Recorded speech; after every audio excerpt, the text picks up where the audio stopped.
It was a challenging study to enroll because we were looking for performance status 2 patients who had their primary tumors in place, who had visceral metastases, and who were good candidates still to receive a high dose of cisplatin.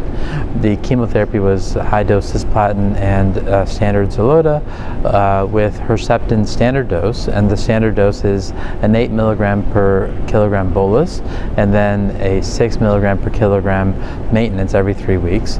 And the experimental arm was the same chemotherapy plus the high dose Herceptin, and the high dose there was still the 8 milligram bolus and then a 10 milligram per kilogram maintenance.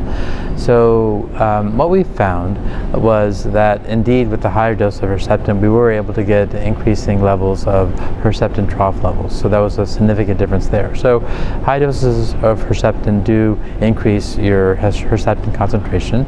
We found that that could be done safely, so we didn't see any new safety events, and interestingly, even with the high dose we didn't see any cardiac toxicity either.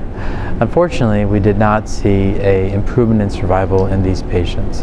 The patients who received the high dose arm had the same survival then as patients who received the standard dose arm. So it was in that respect a negative study, but it did provide important safety signals, and it also, I think, established the standard dose of Herceptin for gastric cancer. So the TOGA study is the standard dose and schedule, and that's what we should continue.